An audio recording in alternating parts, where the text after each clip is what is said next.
Every conversation I sit through right now in Switzerland starts with the same question. Will AI take my job? And I think it's the wrong question. And it's the wrong question because it will produce the wrong answers, wrong hiring, wrong workforce budgets. So let's stop asking it. AI is not taking your job. AI is promoting you into a job I think you never applied for. And that job is management of AI.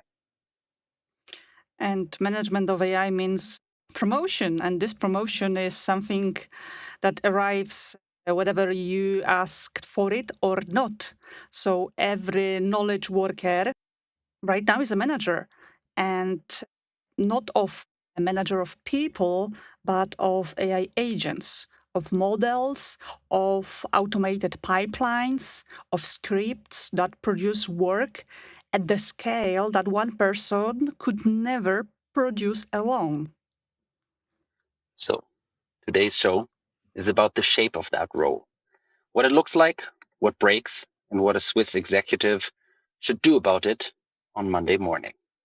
Hi everyone, my name is Estera Kot. I'm the Chief Technology Officer at Clouds on Mars. I'm Sebastian, consulting lead for Switzerland, and this is Business Mission Control. Today's episode, everyone gets promoted. Nobody signed the offer letter, and the smartest career move the next 5 years is not the one you think. Okay, so now the mental model. Here, AI adoption happens in 3 stages. So, not a big leap, just 3 stages. And here, the stage number 1. So, AI is supporting you. You are a decision maker, and AI helps at the edges. It drafts, it summarizes, it suggests, but you decide. And this is the humanocentrism. This is the copilot mode, not piloting mode, but copilot mode. And most of the companies, enterprises are here today. But the next stage, the stage number 2, is AI which is semi-approved. Semi-approved AI is just taking some chunk of your work from your arms and going further. And then it's progressing, proceeding, doing the work on your behalf because you already fed the system. The system has learned what can do and what cannot. So you still approve kind of every output, but you approve some classes of this output. So not the individual decisions, not a single Lego blocks, but rather the outcome, the output. So the system watches which approvals go through, what you approve or not, reject or not, what reasons, and then with the reinforcement learning and also different kind of itself learning, the system is growing in independence just to take the work out of your arms. And then later on, once the system is mature, we are landing in a stage number 3. Here we have a managed autonomous environment. So the system, because it learned how you behave, what you approved, and the system is getting better with the decisions, recommendations, and actions. So now the system can run the runtime on its own. So you just supervise. At the beginning, a simple, but then later on, you supervise a fleet of instances of agents. You take control only on the edge cases when it's needed. But in general, the system is autonomous. And then people ask, what is stage 4? Full autonomy? Yeah, I believe that stage number 3 is kind of a full autonomy, as there is no stage 4 because of the governance parts. We'll never land in a situation where things are for sure fully automatic and not governed. Here, I'm talking about the European Union laws, the specific countries' politics, jurisdiction coming from the specific districts. Those politics will never make the systems fully automatic. Okay, so the ceiling is not technical, the ceiling is institutional. That's right. Fully aligned with the statement that it's not the model, it's not the AI, it's not the computer science that can't do something right now, because it really can. It's rather the model of accountability structure as it is in general will not allow just to make the situation when things are happening and no one is accountable for, maybe, and also because of the insurances, and also because we live in the systems that govern things. So that means the shape of every knowledge job in the next decade is stage 3, not stage 4. Stage 3, managed autonomous work with a human on the escalation line.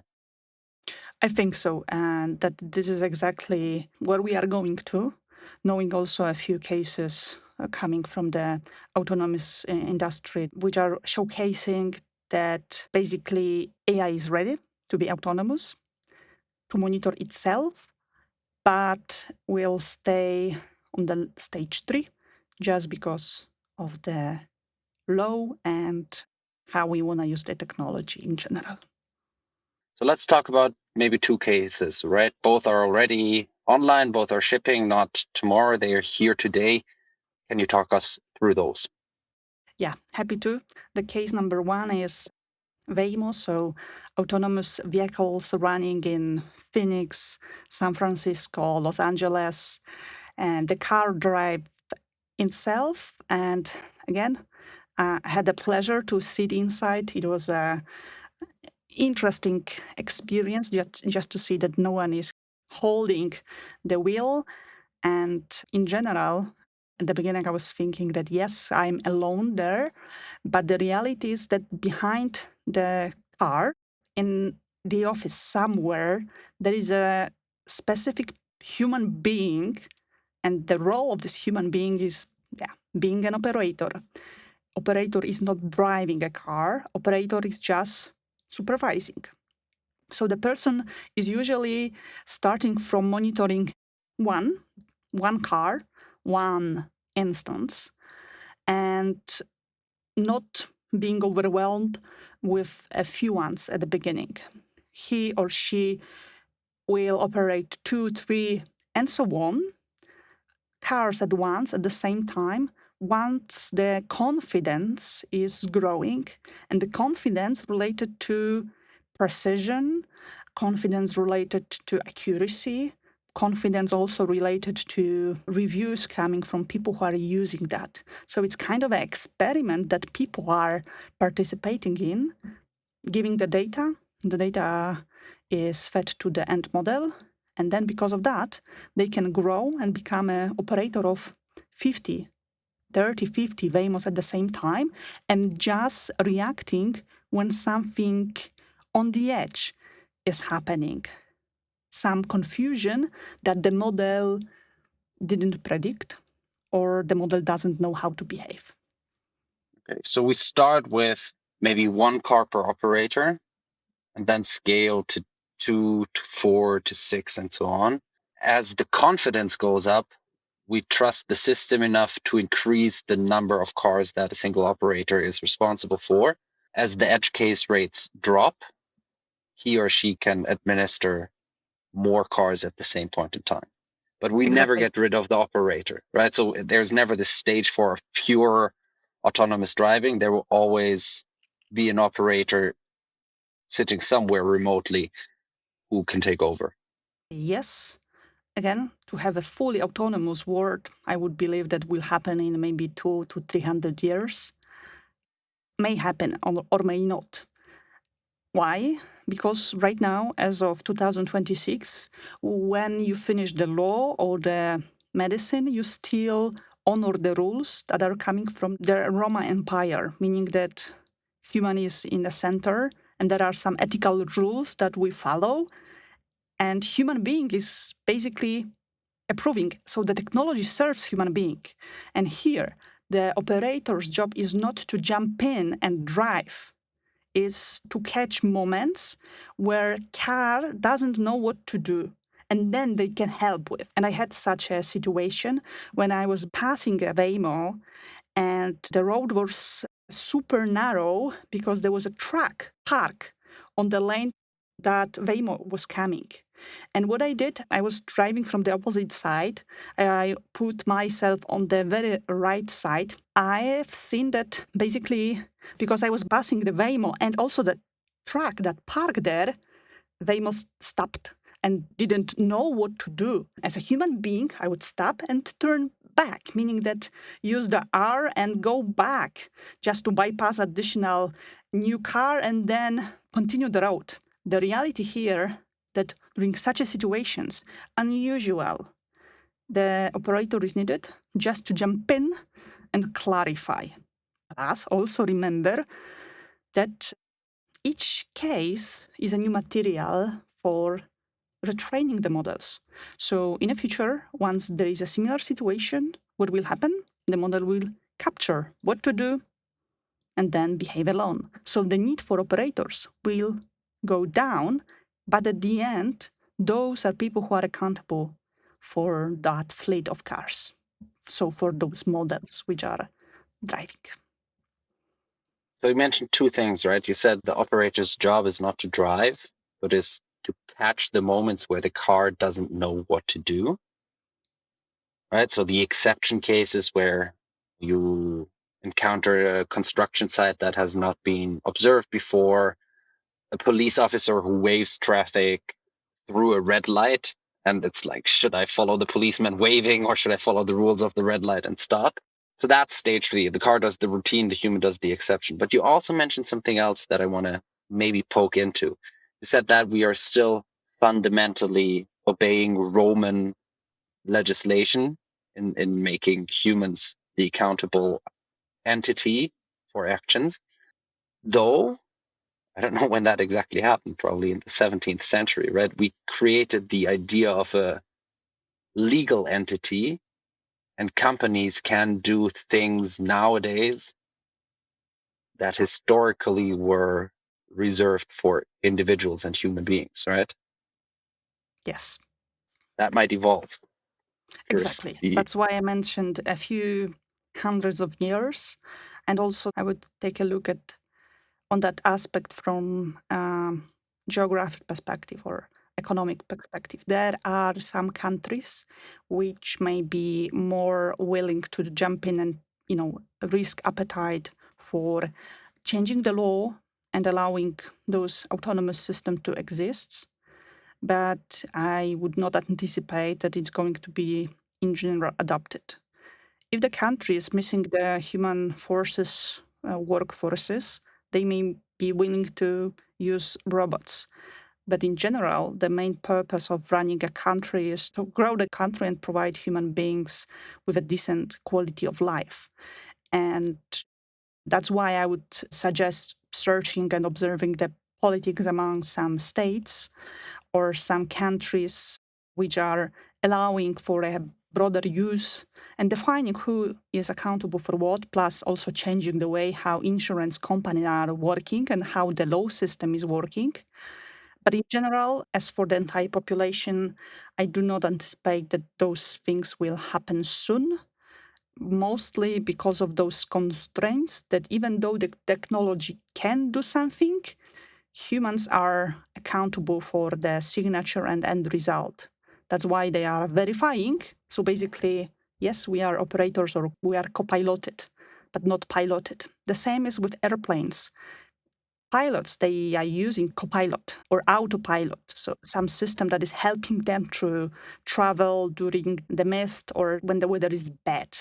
But in general, they can still take a wheel and do it manually. On to case 2.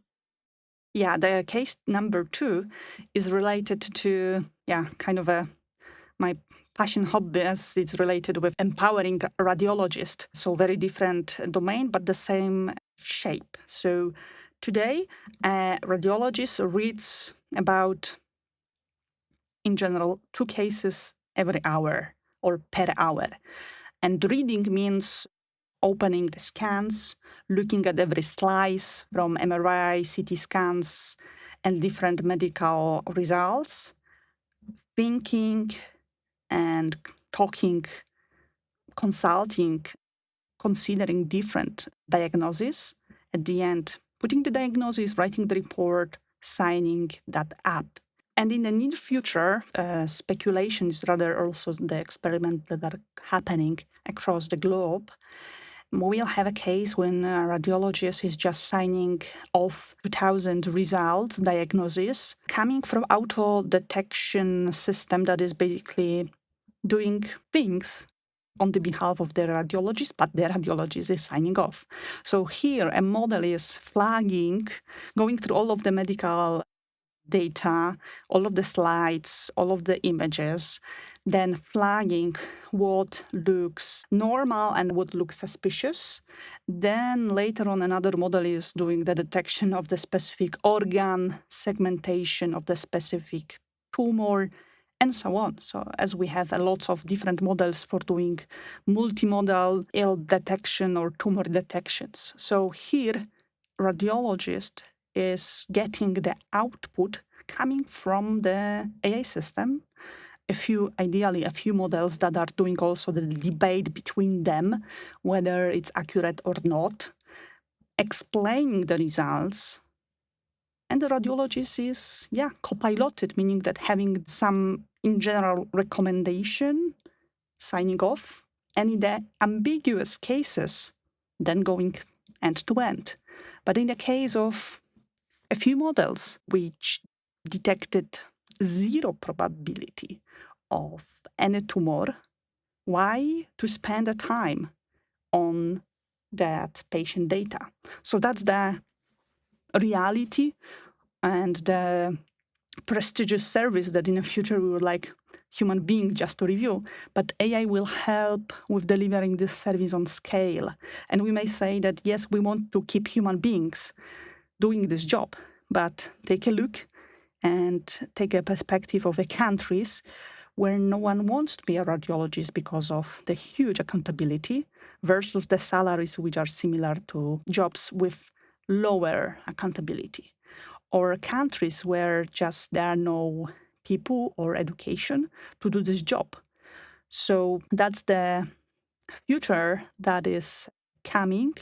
Will be provided by our assistants with some informations which can help us with making a decision or different decisions just faster. And those recommendations ideally should also be baked by some explainability models just to get into the details, what has been checked by which model and so on. But at the end, the radiologist is going to be still legally accountable, as that's the signature the person puts on the piece of paper. The scale that we can achieve, especially those super qualified jobs which require years of learning, right now are going to be supported. It means that without having huge amount of radiologists, but having the same amount of people, we can do more. So basically, we change the rate by the orders of magnitude. So the pattern is it's the same person, it's the same job title, it's the same license you need to get in order to be qualified to do it. And you've got a very different day. Instead of doing the work, they would actually supervise a lot of work being done and look at specific decisions that are low confidence, right? We don't look at we're 100% sure there is something in this observation, and we don't look at the cases of we're 100% sure there's nothing in here, but we look at the difficult ones. And that basically allows them to scale where basically 1,000 times in parallel by an assistant they can trust on certain cases. They routinely check, and then they manually check on the exception cases. Yes, here, just to jump in, let's make an impact, or let your data make an impact, which is a Klaus on Mars quote. It's just about it in a nutshell, meaning that we don't have to know all of the data and capture all of this data through streams, saving them all. We just need the data that are helping us to make a decision very quickly. A difference that makes a difference. Yes.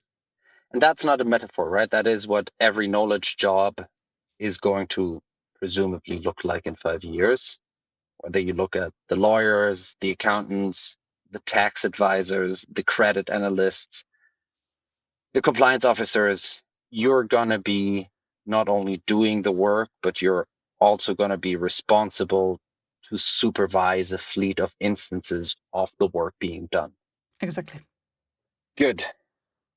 So why is the law still the ceiling? Why does full autonomy never arrive? Why is there no stage 4? I think that the main reason is because the accountability doesn't compress, because by the law, human being is accountable, because by the law, we cannot sue AI. As who should we sue? Meaning that creator of the model, a person that tested, a designer, architect, cloud provider, manager, the CEO of the company. Again, we expect AI to be perfect, but normal software that IT is creating is never perfect. There are always bugs. We cannot deposit damages into a language model's bank account because there is no any. So the legal system does what it has always done. It walks its chain of accountability up to the human being, because at the end, we are accountable for what we are creating. So the manufacturer, the deployer, the person that puts the signature behind the software. So people behind those two institutions, here we have regulators and we have courts, are many times not techie ones, even though they may use Claude or ChatGPT, but that will not change very, very soon, as going into those details requires, I would say, that lots of time spent with IT on producing the software. And here, especially when we have cases when AI is doing something wrong and people are following, those cases are super spectacular. Every media, TV, are sharing what happened, who is accountable for. It's good learning for everybody. You should share it. I mean, it's the negative cases, but that's the ones that we can learn from, right? Exactly. And the public opinion, it's easy to retweet that. And the public opinion is basically biased by those cases, especially when there is, yes, AI word included and sharing that AI suggested something would cost to a very different purpose. And we stopped to share the cases when physical machine without AI shared or did something what, again, was not designed or tested.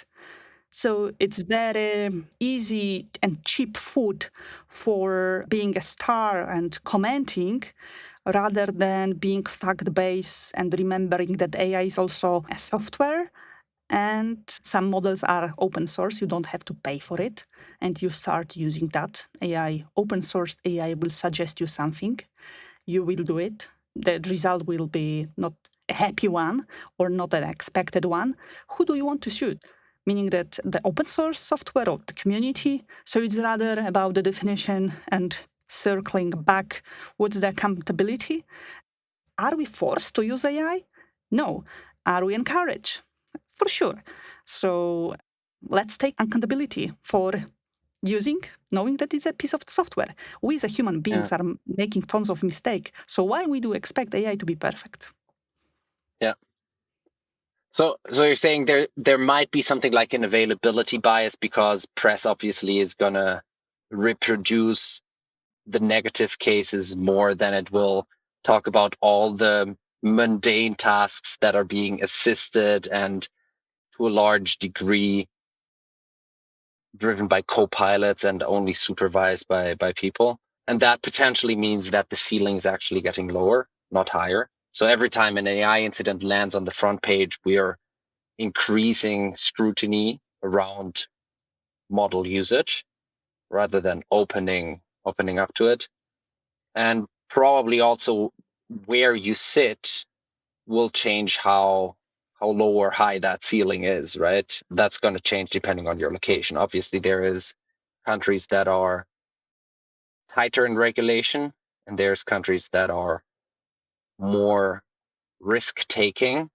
In the European Union, you've got the EU AI Act that explicitly tightens the controls, right? So high risk systems require a human in the loop by law. It's not best practice, it's law. Whereas in general, I think globally, at least as far as I read the different big institutions discussing that, everybody agrees it should be a good practice. In Switzerland, the Federal Act on Data Protection expects a human reviewable decision for any automated individual decision with legal effect, where, for instance, like every credit or every automated credit decision, insurance decision, benefit decision has to be defensible in front of a human reviewer. So you need to create an audit trail, stuff like that. In the United States and China, the ceiling probably floats a little bit higher. The accountability principle doesn't disappear. It just lands probably on different people. It's the vendor, it's the deployer, it's the prompt author. Someone senior stays on the hook here. So I think in summary, if you're planning European business for the next decade, plan for the tighter version of the ceiling. And that's going to shape your operating model, your reporting lines, and probably most importantly, your hiring plan. Yeah, I would say that from the business perspective, the best way to test AI is to be inside and test it inside those countries with a huge appetite for risk. But as a consumer, even yesterday, I was switching one server from US or China to European Union. Why? Because of those laws. As a consumer, I feel more protected. Let's call it by name.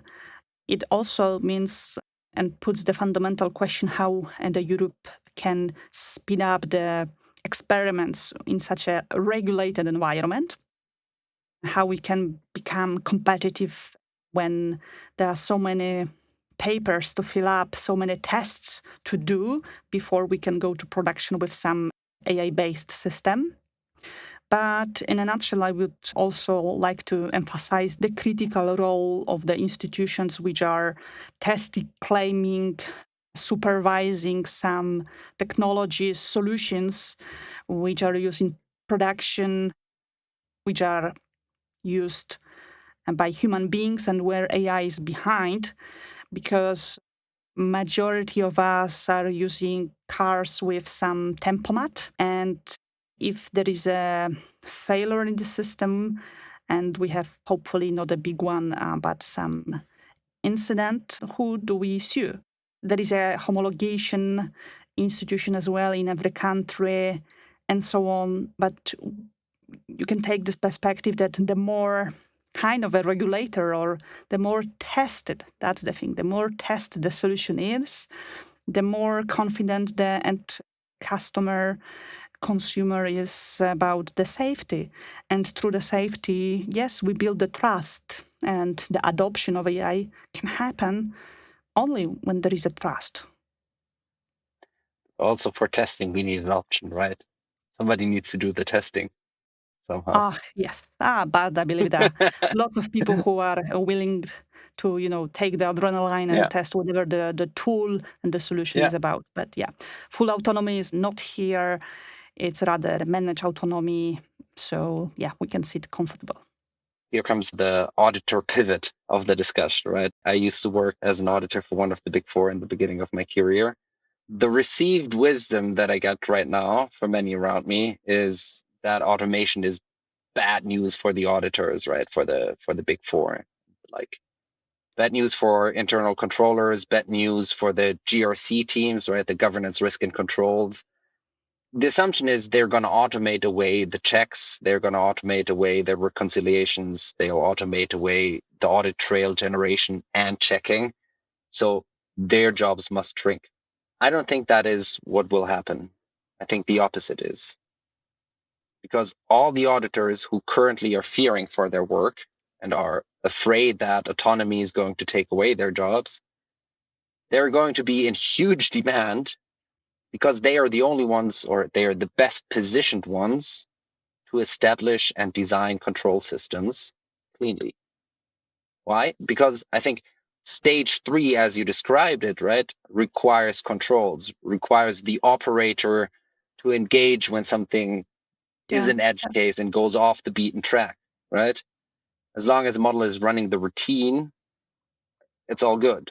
But a human needs to be supervising, and that human needs to be able to prove they were supervising. So they need a signal when the system is drifting. They need an audit trail. They need role-based access. Who could do what to which agent? They need behavioral attribute-based access. Under which conditions is access granted? And all of that is control system thinking. It is what I would say auditors have been doing for decades, except now the audited object is a fleet of agents and not a general ledger, right? Yeah, a fleet of agents that you cannot sue. In that case, as an auditor, I believe that you took a look at what people are creating and there was always accountable for that. In that Yeah. case, it's not only about new systems for real-time data and capturing all of the signals coming from different tech systems, but also telemetry that is expressing what the system is doing. But at the end, it's about who do we control at the end? Agents.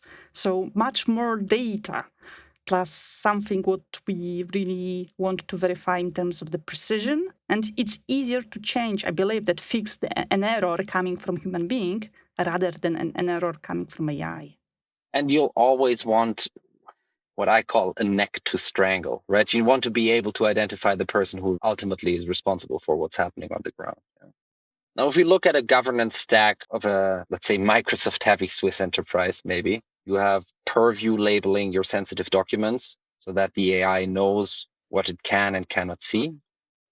You've got Entra ID conditional access, so the AI can only act within the right identity from the right device in the right posture.